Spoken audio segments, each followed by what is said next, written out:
Hello everyone, my name is Jacoman and welcome back to another redstone video. Now, a couple videos ago I made this little contraption here, which is basically a hipster door, but the door goes sideways into the wall and then comes out of the wall just like that, as you can see. But that's not what I want to do for this video, because you see, in this video I want to create a 3x3 hipster door, but like this. It's a horizontal 3x3 hipster door, so the 3x3 door will move sideways into the wall and then be able to come out of the wall again at the flip of a lever. I'm excited about this. I don't know about you guys. It's pretty exciting. I'm gonna just start. Also, I don't know if you noticed, but I got a new skin. This is already intimidating, but I'm gonna go ahead and take you guys through the dry run so you know how I plan on pulling this off. So we push these forward, and then we push these forward. No, I'm already failing. So we grab those iron blocks there and pull them back. So this double piston extender will extend and grab that block and then push these blocks down. And then this piston back here will grab that block. And then this piston will grab that block. That's that part. Oh wait, nope. And then this piston needs to grab that block. Okay, good. That gets all the blocks out of the way, except for that one. And then you do the whole thing again, except this time it's a double piston extender, and then we'll have a triple piston extender, and then that will actually be the entire door. And then what we'll need to do is spit out those blocks to there, spit out that block, and then spit out that block, spit out that block, and then spit that again. Come on. There. Okay, good. And then these pistons right here will spit out these blocks again. We'll spit out its block, and then these three pistons will spit out its block again, and then the whole door is back in place. Okay, this is actually a lot more complicated than I thought it was gonna be. Forget that I just said gonna be. It's a lot more complicated than I thought it was gonna be. We have our single retraction, which I actually went ahead and moved to the other side for saving space. Here is our double retraction, and I'm honestly starting to lose hope for the triple retraction. I do believe I have the triple piston extension, not the retraction. Okay, there's that, and that's kind of weird, but I mean it works, that's the point, I suppose. And then we do this, yeah, it all retracts in the wrong order, but that is the second half of building a triple piston extender. I kind of do and kind of don't know what I'm really doing, but I have the first retraction kind of done, so that retracts most of the pistons back to there. Then we need something to make these pistons fire. I cannot for the life of me figure out how to power these. My original idea was to power this block here, which obviously would be quartz, so it would actually power.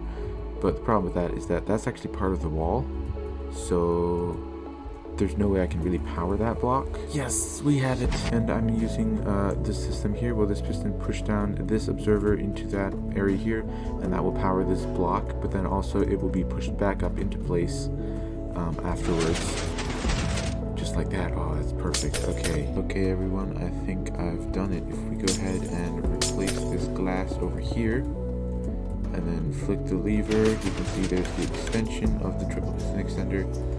And then, alright, it's been a little while and I've redesigned quite a bit, but as you can see, we have our single piston extension, we have our double piston extension, and we have our triple piston extension. There's the extending part and then the retraction. As you can see there, it's kind of ugly, but it works, and that's what matters. And we have this double piston extender right here that is going to push the door, which is going to end up being right here, or a slice of the door.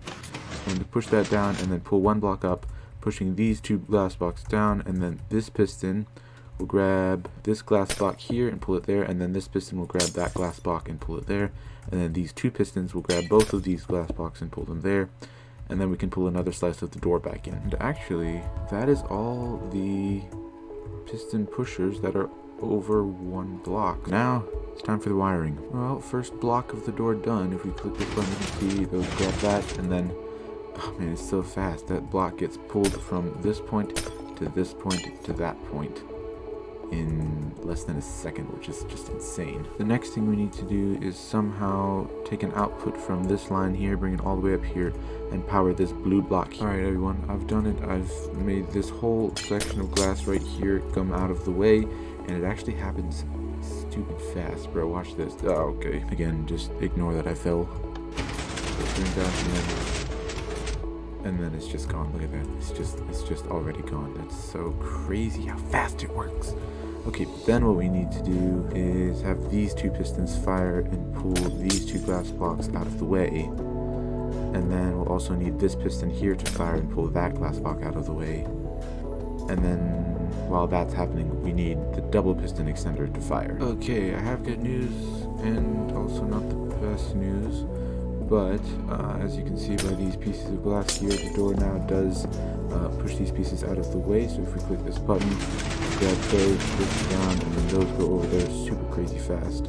And then also this one up here goes over there. So now we have room to get the double piston extender in place and grab these things, and then have these fire again, and then the triple piston extender, and then we're done with the opening. Oh my gosh, it just worked. And then the last third is just the triple piston extender, so that is actually going to be easy. I just need to hook that up.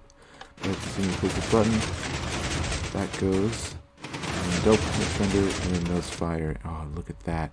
And then we have room for one more triple piston extension, and then we'll be just about finished, which is just awesome. It just worked.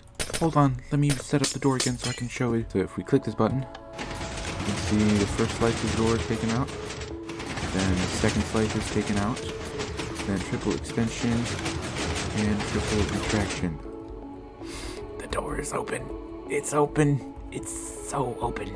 Oh, this is beautiful. All of the necessary wiring is now complete and the door is finished. As you can see here, here's the finished door. There's a lot more circuitry than in the last clip I showed, but as you can see when we hit this button, hopefully there's not too much lag, but there's the first row of pistons, and then the second row, and then the third row, which is a little bit wonky, but it works. And then if we click this button again, I actually just have two T flip-flops over here.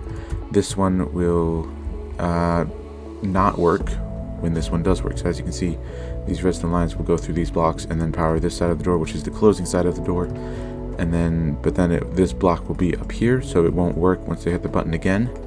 But also when I hit the button, this block will be down here, so then this side will work when I hit it again.